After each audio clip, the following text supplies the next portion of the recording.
تمام چیزیں حد میں ہوں تو اللہ کی طرف سے نعمت ہیں. تو اس کے بارے میں نبی نے فرمائی یہ دنیا ہے, اس کو کیا کہتے ہیں؟ دنیا. تو آپ صلی اللہ علیہ وسلم نے فرمایا کہ اگر دنیا چاہتے ہو نا یہ ساری چیزیں مل جائیں تو آخرت کو سامنے رکھ کے زندگی گزارو. یعنی اصل فکر کیا بنا لو؟ آخرت, اور یہ ساری چیزیں پھر آخرت کے تابع ہو جائیں گی. تو آپ صلی اللہ علیہ وسلم نے فرمایا من کانت الآخرۃ ہمہ, جس نے اپنی اصل فکر آخرت کو بنا لیا, آخرت کہ پہلے جنت باقی سب چیزیں بعد میں, پہلے اللہ باقی سب چیزیں بعد میں, تو یہ ساری چیزیں خود بخود ایک لمٹ میں آ جائیں گی نا. او بھائی جب آپ کے ذہن میں اللہ کی رضا ہوگی نہیں تو پھر جھوٹ بول کے بھی اپنی عزت کرواؤ گے, ٹھوسو گے بھی طبیعت سے. عزت کی جو بھوکا ہوتا ہے, اسی طرح دولت کا جو بھوکا ہے. تو آپ صلی اللہ علیہ وسلم نے فرمایا جس نے آخرت کو اصل بنا لیا نا تو یہ چیزیں خود بخود کیا ہو جاتی ہیں؟ لمٹ. اور اس کی خوشخبری کیا دی نبی نے؟ فرمایا اس کو 3 انعام دنیا میں ملیں گے. جعل اللہ غناہ فی قلبی, کیا خوبصورت انعام ہے اور الفاظ ہیں. اللہ اس کے دل میں غنا پیدا کر دے گا, لاپرواہی, بے پرواہی, لوگوں کا محتاج. وہ لوگوں سے یہ امیدیں نہیں لگائے گا کہ میری عزت کرو, مجھے پیسے دو, مجھے کھانا دو, ٹھیک ہے نا, مجھے میرے ساتھ تعاون کرو, میرے ساتھ یہ, کیونکہ وہ جب آخرت اصل ہے تو یہ چیزیں خود بخود لمٹ ہو گئی نا.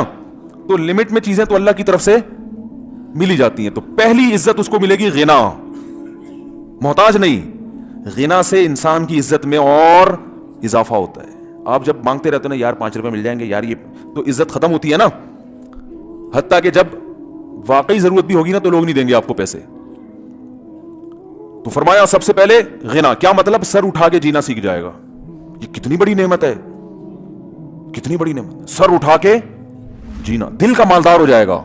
مالدار آدمی غریب کے سامنے ہاتھ نہیں پھیلاتا, غریب کے سامنے اپنی حاجت بیان, غریب کے سامنے اپنی عزت چاہتا ہے نا, تو یہ غریب ہو کے بھی کیا بن جائے گا؟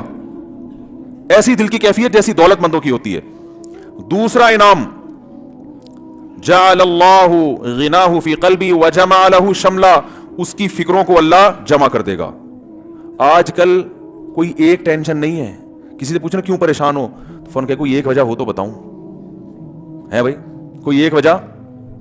ابے بھائی کیا ہو گیا؟ یہی ہوتا ہے نا.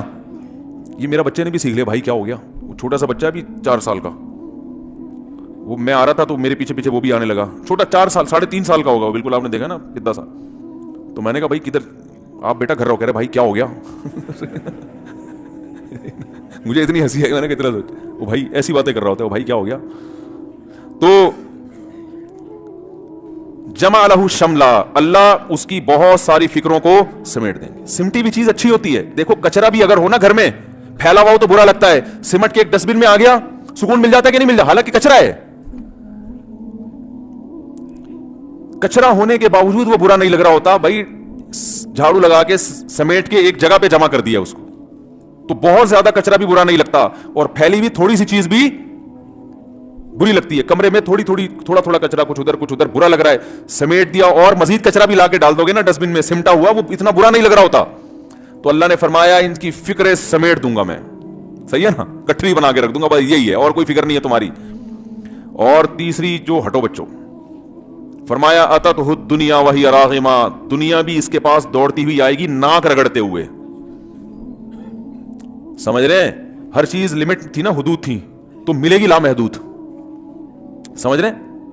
اس نے عزت حاصل کرنے کے لیے غیر اخلاقی طریقے اختیار نہیں کیے, تو جنہوں نے غیر اخلاقی طریقے اختیار کیے ان کو اتنی نہیں ملے گی, اس کو ان سے زیادہ مل جائے گی, جبکہ یہ عزت کا بھوکا بھی نہیں ہوگا. تو ناک رگڑنے کا مطلب یہی ہے کہ یہ عزت کے سامنے ذلیل نہیں ہوگا, عزت اس کے سامنے ذلیل ہوگی. ہائے ہائے کیسے دل میں اتاریں بات. پیسے والا آدمی جو ہوس ہوتی ہے وہ پیسے کے پیچھے بھاگتا ہے, پیسے کا بھوکا ہے, پیسے کے سامنے ذلیل ہوتا ہے. لوگ جھوٹ بولتے ہیں نا پیسہ کمانے کے لیے, لوگ کہتے ہیں نا گدھے کو بھی باپ بنانا پڑتا ہے, پیسے کمانے کے لیے گدھے کو بھی باپ بنا لیتے ہیں. عزت دار لوگوں کو ذلیل اور ذلیل لوگوں کو عزت دینا شروع کر دیتے ہیں. مفاد ہے بھائی. لیکن آپ نے فرمایا اگر آخرت کو اصل بنا لیا تو پیسہ اس کے پیچھے آئے گا ناک رگڑتے ہوئے. کیا مطلب؟ پیسہ اس کے سامنے ذلیل ہوگا, یہ دولت کے سامنے ذلیل نہیں ہوگا. حضرت حاجی عبد الوہاب صاحب رحمہ اللہ تعالیٰ کے واقعہ سناتا ہوں نا. ملک کے وزیر اعظم گئے ان کے پاس, بہت بڑی رقم دی, بہت بڑی رقم. تو حضرت نے ٹھکرا دی, بولا سیروزہ چاہیے. کیا چاہیے؟ 3 دن. اس نے کہا کہ حضرت اتنی بڑی رقم دینے والا آپ کو کوئی نہیں ملے گا, سمجھ رہے ہیں, قبول کر لیں, یہ موقع زندگی میں کبھی کبھار گویا کہنا یہ چاہتے تھے. تو نے فرمایا اتنی بڑی رقم ٹھکرانے والا بھی آپ کو مارکیٹ میں, مارکیٹ تو میں بول رہا ہوں ٹھیک ہے نا, اتنی بڑی رقم ٹھکرانے والا بھی آپ کو مارکیٹ میں نہیں ملے گا. سمجھتے ہو؟ تو جیسا استغنا ہوتا ہے اسی حساب سے پیسہ بھاگتا ہے. ہم پیسے کے پیچھے بھاگ رہے ہیں, ذلیل کر دیا اپنے آپ.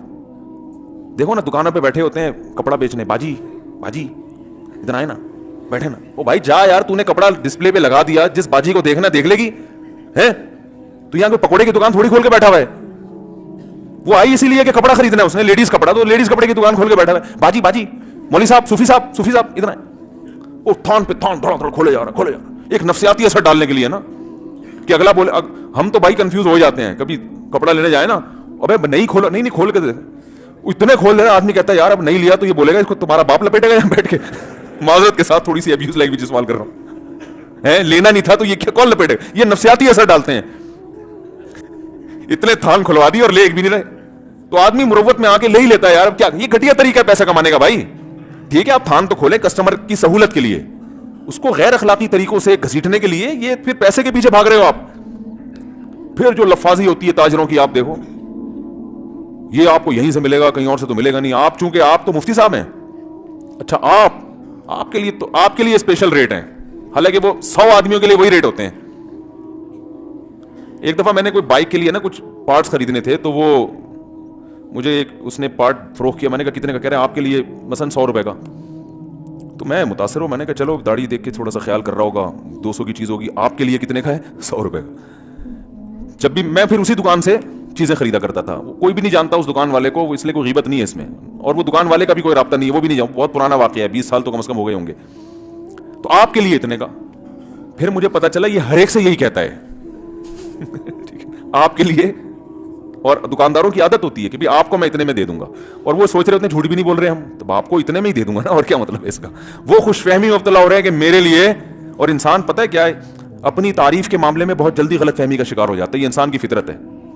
کوئی بھی آپ کی تعریف کرے نا کہ آپ میں یہ بڑی اچھی کوالٹی ہے, تو وہ نہیں بھی ہوگی نا, آپ کو یقین ہے کہ نہیں ہے, یہ کوالٹی تو ہے ہی نہیں, لیکن آپ متاثر ہو گئے یار بات بندے نے پتے کی ہے. یہ انسانی نیچر ہے, کیونکہ ہر انسان کو اپنے آپ سے بہت محبت ہوتی ہے, تو اپنی تعریف سن کے وہ خوش بھی ہوتا ہے اور وہ متاثر بھی ہو جاتا ہے.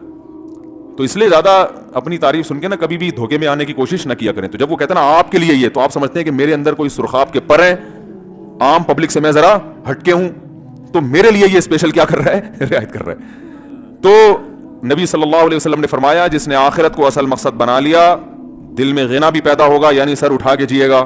اور آپ صلی اللہ علیہ وسلم نے فرمایا اللہ اس کی فکروں کو بھی جمع کر دیں گے, ایسی ٹینشن والی زندگی نہیں ہوگی.